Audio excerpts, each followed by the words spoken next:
کہ کربلا کی جو جنگ ہے، ایک طرف یزید کی فوج ہے، دوسری طرف امام حسین ہے، ہم کس کے ساتھ کھڑے؟ اس وقت ہم کس کے ساتھ کھڑے؟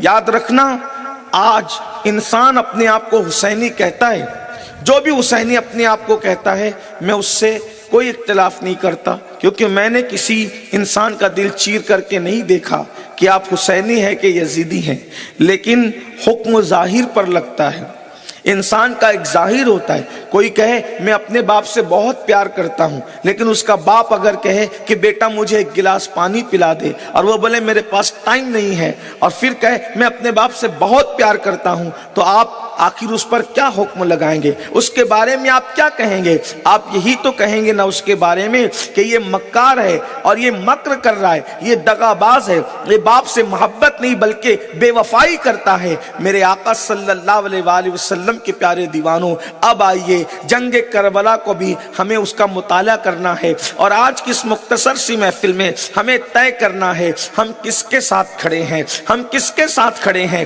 اور آج جس کے ساتھ کھڑے ہو قیامت کے دن اسی کے ساتھ اٹھو گے، اور پھر اسی کے ساتھ آپ کا حشر و نشر ہوگا۔ آئیے، یقیناً آپ سب امام حسین کی بارگاہ میں خراج عقیدت پیش کرنے کے لیے آئے ہیں، لیکن ہم کھڑے کس کے ساتھ ہیں؟ ہمیں یہ بالکل جو ہے وہ نیوٹرل ہو کر کے اور بالکل انصاف پسندی کے ساتھ ہمیں محسوس کرنا ہوگا۔ آپ نے لوگوں کی عدالت میں کھڑے ہو کر تو لوگوں کے فیصلے دیکھے ہوں گے، لیکن آج اپنے ضمیر کی عدالت میں آپ سب کے ضمیر کو آواز دیتے ہوئے کہہ رہا ہوں، آج اپنے ضمیر کی عدالت میں خود کے کردار کو کھڑا کر کے ہمیں فیصلہ کرنا ہوگا کہ یزیدیت کے ساتھ ہو یا حسینیت کے ساتھ ہو۔ میرے پیارے آقا صلی اللہ علیہ وآلہ وسلم کے پیارے دیوانوں، پورے ہندوستان کے اندر یہ بات کہتا ہوں کہ لوگوں یزیدیت کی طرف نہ جاؤ بلکہ حسینیت کی طرف آؤ، تو لوگ کہتے ہیں کہ ہم سے بڑھ کر حسینی کون ہوگا؟ ہم تو ماہ محرم میں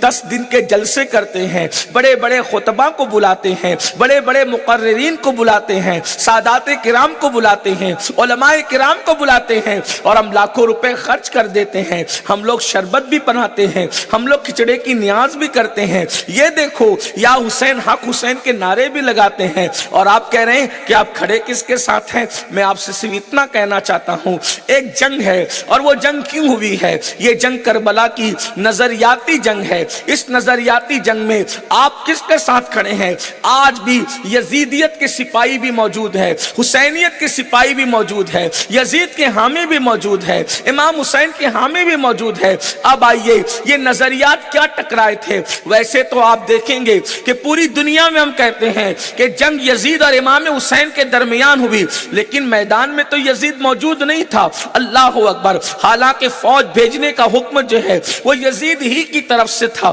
یہ ساری گندگی یزید ہی کی طرف سے تھی، اور امام علی مقام یزید ہی کے خلاف کھڑے ہوئے تھے، لیکن وہ نظریات کیا تھے؟ تو اب آئیے تھوڑا سا ہلکا سا اس کا جائزہ لیتے ہیں۔ یزید یہ چاہتا تھا کہ اسلام تو رہے، یعنی اسلام رہے، مگر اسلام کا صرف نام باقی رہے، روح اسلام ختم ہو جائے۔ روح اسلام کیا ہے؟ اسلام کی روح کیا ہے؟ اب آئیے ذرا دیکھیں، اللہ اکبر! میں دونوں نظریات ساتھ ساتھ پڑھوں گا، اور اس کے بعد میں کسی کو کچھ نہیں کہوں گا، صرف اتنا کہوں گا، آواز دو اس محفل حسین میں اپنے ضمیر کو کہ تم یزیدی ہو گئے ہو یا حسینیت پر ہو۔ اللہ اکبر! روح اسلام یزید مٹانا چاہتا ہے۔ یزید کا نام بھی تو اللہ اکبر مسلمانوں کی طرح ہے، یزید کا نام مسلمانوں کی طرح، یزید بھی اپنے آپ کو مسلمان کہتا تھا، بلکہ صرف وہ مسلمان ہی نہیں کہتا تھا، اپنے آپ کو مومنوں کا امیر کہتا تھا کہ میں مومنوں کا امیر ہوں، مسلمانوں کا امیر ہوں، مسلمانوں کا قائد ہوں۔ مگر یاد رکھنا، خود ساختہ لوگوں کا قائد بننے والا کبھی قائد نہیں ہو سکتا، دنیا جسے قائد کہتی ہے وہ قائد ہوتا ہے۔ اللہ اکبر! میرے آقا صلی اللہ علیہ وآلہ وسلم کے دیوانوں، امیر جسے دنیا کہے وہ امیر ہوتا ہے۔ اللہ اکبر! دنیا جسے مقتدی کہے وہ مقتدی ہوتا ہے، دنیا جسے پیشوا کہے وہ پیشوا ہوتا ہے۔ اب آئیے، اللہ اکبر! روح اسلام کیا ہے؟ تو پیغمبر اسلام مصطفیٰ جان رحمت صلی اللہ علیہ وآلہ وسلم نے کیا پیش کیا تھا؟ حضور علیہ السلام کی تعلیم یہ تھی۔ اب توجہ کرنا، روح اسلام، تعلیمات اسلام محمد الرسول اللہ کی تعلیمات کیا تھی؟ میرے آقا علیہ السلام نے فرمایا کہ کسی کالے کو کسی گورے پر کوئی فضیلت نہیں، کسی گورے کو کسی کالے پر کوئی فضیلت نہیں، کسی عربی کو کسی اجمی پر کوئی فضیلت نہیں، کسی اجمی کو کسی عربی پر کوئی فضیلت نہیں۔ اللہ اکبر۔ محمد الرسول اللہ کی محفل میں جہاں مالدار ابو بکر صدیق بیٹھا کرتے تھے، وہیں غلام سیدنا بلال حبشی کے لیے برابر میں جگہ ہوا کرتی تھی۔ اللہ کے رسول علیہ السلام کے دور اقدس میں جہاں مالدار سیدنا فاروق اعظم عرب کا سردار بیٹھتا تھا، وہیں پر حضرت سیدنا عمار ابن یاسر جیسا بظاہر غریب اور مفلس بھی انہی کے برابر میں بیٹھا کرتے تھے۔ میرے آقا علیہ الصلوۃ والتسلیم کے پیارے دیوانوں، اس کے بعد آپ دیکھیں یزید چاہتا تھا کہ روم عیسائی اور یہودیوں کی طرح قانون بنے۔ کیا قانون بنے؟ امیر الگ ہوں، غریب الگ ہوں، کالے الگ ہوں، گورے الگ ہوں، عربی الگ ہوں، اجمی الگ ہوں۔ بلکہ ایک بات آپ کو بتاؤں، یہ رسول اللہ صلی اللہ علیہ وآلہ وسلم کی تعلیم کا اثر تھا، میرے آقا علیہ السلام کی محنتوں کا اثر تھا، میرے آقا علیہ السلام کی کوششوں کا اثر تھا کہ جب سیدنا فاروق اعظم تخت خلافت پر بیٹھے اور آپ خلیفہ ہوئے، اور آپ کے دور میں جب بیت المقدس فتح ہوا، جب بیت المقدس کو فتح و نصرت نصیب ہوئی، تو جو ہے وہ بیت المقدس کی چابیوں کے لیے سیدنا فاروق اعظم کو بیت المقدس بلایا گیا۔ آپ اندازہ کریں، ایک ملک سے ایک ملک کا تاجدار جب دوسرے ملک جاتا ہے، جس کی فوج نے وہ ملک فتح کیا ہو، تو وہ کس طرح جاتا ہے۔ لیکن یہ روح اسلام ہے، یہ اسلام کی تعلیمات ہے۔ وقت کا امیر المومنین، اللہ اکبر اللہ اکبر، ہزاروں مربع میل پر حکومت کرنے والے سیدنا عمر ابن خطاب جب ملک شام جاتے ہیں تو بیت المال سے سواری لے کر نہیں جاتے، حکومت سے سواری لے کر نہیں جاتے، قوم کی سواری لے کر نہیں جاتے۔ آپ کے پاس ایک اونٹنی تھی، وہی اونٹنی لے کر کے جاتے ہیں، اور اللہ اکبر جس غلام کو ساتھ لے جاتے ہیں، اللہ اکبر اس غلام سے کہتے ہیں کچھ دور میں چلوں گا اور تم سواری پر بیٹھو گے، اور کچھ دور میں سواری پہ بیٹھوں گا تو تمہیں پیدل چلنا ہوگا۔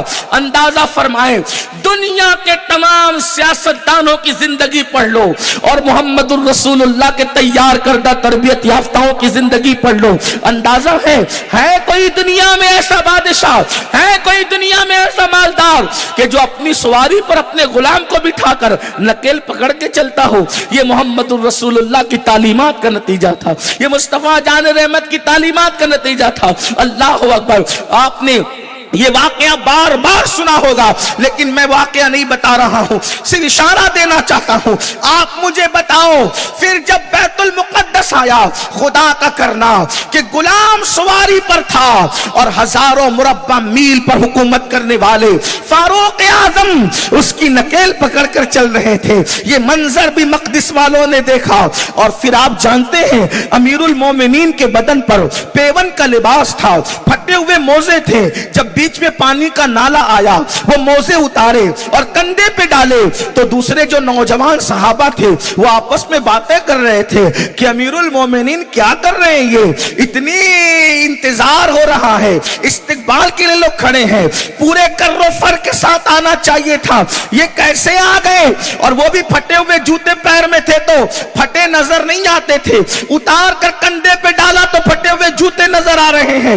بہرحال فاروق اعظم آئے تو نوجوان صحابہ نے کہا، امیر المومنین کیا کیا آپ نے؟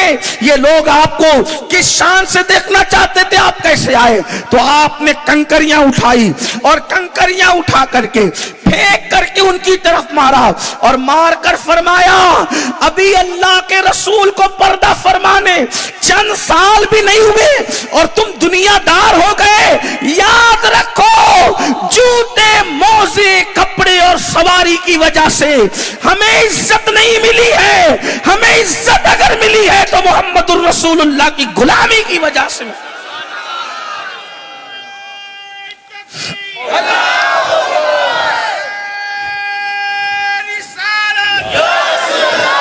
ہمیں رسول اللہ کی ہماری غلامی نے عزت دی، ہمیں اسلام نے عزت دی، ہم مسلمان ہیں اس لیے ہمیں عزت ملی ہے، ہم اللہ کے وفادار ہیں اس لیے ہمیں عزت ملی ہے۔ اور اس کے بعد اس کا اثر کیا ہوا؟ فاروق اعظم کو جب انہوں نے چابیاں دی ہے اسلام دشمن طاقتوں کے نمائندوں نے، تو انہوں نے کہا تھا عمر ہم تو سمجھ رہے تھے کہ تم کرو فر کے ساتھ آؤ گے، بہرحال اگر تم کرو فر کے ساتھ آتے ہم صرف چابیاں دیتے، لیکن آپ جس سادگی سے آئے ہو چابیاں بھی دے رہے ہیں اور اپنا دل بھی تمہارے قدموں میں نثار کر رہے ہیں، ہمیں کلمہ پڑھا کر اسلام میں داخل کرو۔ یہ تھی اسلام کی تعلیمات۔ یزید اس کو اپنے دور میں بدلنا چاہتا تھا کہ ایسا نہیں ہوگا، دین کو اہمیت نہیں دی جائے گی، کپڑوں کو اہمیت دی جائے گی، جوتوں کو اہمیت دی جائے گی، سواریوں کو اہمیت دی جائے گی، غریبوں کو دبایا جائے گا، مالداروں کو اوپر لایا جائے گا۔ یہ فکر تھی کس کی؟ یزید کی۔ امام حسین کہتے تھے نانا کی دی ہوئی تعلیم تو مٹنے نہیں دوں گا۔ امام علی مقام سواری پر جا رہے ہیں، توجہ کرنا، کربلا یہ ہے، اصل کربلا ہم نے اس پہ توجہ نہیں کی، اصل کربلا دین کا تحفظ ہے، اسلام کی حفاظت ہے۔ نظریات کی اس جنگ میں کس کے ساتھ کھڑے ہو غور کرو۔ امام علی مقام سواری پر جا رہے ہیں اور کچھ غریب لوگ روڈ کے کنارے بیٹھ کر کے غریب لوگ کھانا کھا رہے ہیں، وہ کہتے ہیں امام امام ادھر آئیے، ہم کھانا کھا رہے ہیں آپ بھی کھائیے۔ امام سواری سے اتر جاتے ہیں، ان کے ساتھ بیٹھ کر کچھ لقمے لیتے ہیں اور لے کر کے آنکھ میں آنسو آتے ہیں، فرماتے ہیں کہ غریبوں کے ساتھ بیٹھنا یہ میرے نبی کی میرے نانا کی سنت ہے، تمہارا مجھے کھانے کی حاجت نہ تھی، توجہ کرنا، مجھے کھانے کی حاجت نہ تھی، لیکن میں اگر ایسے ہی چلا جاتا تو تم سمجھتے کہ غریبوں کا اپمان کیا، غریبوں کی بے عزتی کی اور تمہارا دل ٹوٹتا، تمہارا دل نہ ٹوٹے اس لیے میں رک گیا اور تمہارے ساتھ بیٹھ کر کے کھانا کھایا۔ اور اب پھر کہتے ہیں میں نے تمہاری دعوت قبول کی اور تمہارا کھانا کھایا، اب تم میری دعوت قبول کرو اور تم میرے گھر دسترخوان پہ آ کے کھانا کھاؤ۔ دیکھو یہ فکر تھی امام حسین کی۔ ہم اس معاملے میں کس کے ساتھ کھڑے ہیں؟ یزیدیت پر ہو یا حسینیت پر؟ مالداروں سے پوچھنا چاہتا ہوں، بتاؤ کیا غریبوں کے لیے وہی ہمارے اندر فکر ہے جو امام حسین میں تھی؟ اگر چھوٹا بھائی غریب ہو، بڑا بھائی غریب ہو، تو دوسرا بھائی اپنے غریب بھائی کا تعارف بھی نہیں کراتا لوگوں سے کہ یہ میرا بھائی ہے۔ یعنی شربت پلا کر فکر یزید، میں شربت پلانے کا منکر نہیں ہوں، میں تو اس کی تبلیغ کرتا ہوں کہ پلاؤ امام کے نام، لیکن کیا غریب رشتہ داروں کا وہ خیال ہے؟ غریبوں کے بارے میں وہ درد مند دل ہے؟ آپ بتائیں۔ ولیمے کی شادی ہوتی، توجہ کرنا، مسلمانوں کی فکر کیا بدلی، یزیدیت کی فکر قبول کی ہے۔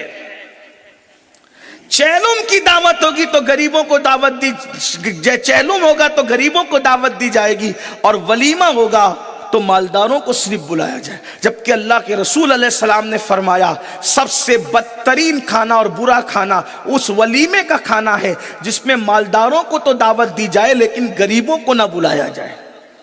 آپ سے پوچھنا چاہتا ہوں، اس کے بعد آپ دیکھیں اسی طریقے کے افکار و نظریات۔ اللہ اکبر، اس فکر میں آپ اپنے اندر خود ڈوب کر سوچو۔ آج آدمی مسجد کے اندر اگر کوئی غریب کھڑا ہو اور اس کے بدن سے پسینے کی بدبو آ رہی ہو تو آدمی ہٹ کر کے ادھر دور جا کر کے کھڑے رہتا ہے۔ یعنی مسجدوں میں بھی، مسجد کو بھی امیر غریبوں میں بانٹا ہم نے۔ یہ فکر یزید نہیں ہے۔ قیامت کے دن کس کے ساتھ اٹھو گے؟ صرف کڑے پہننے سے، محرم میں ڈھول تاشے بجانے سے اور محرم کی رسومات جو ہے وہ اپنے طور پر ادا کرنے سے کوئی حسینی نہیں بن جاتا۔ آپ بتائیں تو صحیح، کھڑے ہو فکر کے اعتبار سے یزید کے ساتھ اور اپنے آپ کو حسینی کہتے ہو، کس منہ سے کہتے ہو؟ بتاؤ۔ ہماری بہنوں سے پوچھتا ہوں، میری بہنوں مجھے بتاؤ، آج جب تم کسی شادی میں زیور پہن کے جاتی ہو اور کوئی غریب عورت بغیر زیور کے آتی ہے تو کیا کنکھیوں کا اشارہ کر کے اس کی غربت کا مذاق نہیں اڑایا جاتا؟ کس کے ساتھ کھڑے ہو؟ فکر یزید کے ساتھ کھڑے ہو۔ امام حسین کی حسینیت کیسے نصیب ہو سکتی ہے؟ نسبت حسینیت سے کیسے مستفیض ہو سکتے ہو؟ میرے آقا صلی اللہ علیہ وآلہ وسلم کے دیوانوں، اللہ اکبر، ہم لوگ کہیں نہ کہیں نادانستہ طور پر، غیر شعوری طور پر، نہ چاہتے ہوئے بھی فکر یزید کے اندر ڈوبے ہوئے ہیں. جنازوں کو بھی امیری اور غریبی میں بانٹ دیا ہے. جہاں جنازے کو کاندھا دینے والے نظر نہ آئے سمجھ جانا کسی غریب کا جنازہ ہے, اور جہاں کاندھے بدلنے والوں کی قطار لگی ہو سمجھ جانا یہ کسی مالدار امیر شہر کا جنازہ ہے. کتنے تعجب کی بات ہے جو اسلام امیر و غریب کا فرق مٹانے آیا تھا, کالے اور گورے کا فرق مٹانے آیا تھا, بلکہ بعض مقامات پر غریبوں کو, غلاموں کو اسلام نے مالداروں سے بلند کیا تھا. کیا بھول گئے وہ دن, فتح مکہ کے دن سارے مالدار زمین پہ کھڑے تھے اور حبشہ کا وہ بلال کعبے کی چھت پہ نظر آ رہا تھا, اور دنیا کو بتایا اسلام غریبوں کو کچلنے نہیں بلکہ غریبوں کو نئی زندگی دینے آیا ہے, غریبوں کو اٹھانے آیا ہے. میرے آقا صلی اللہ علیہ وآلہ وسلم کے دیوانوں, یہ نظریات کی جنگ تھی.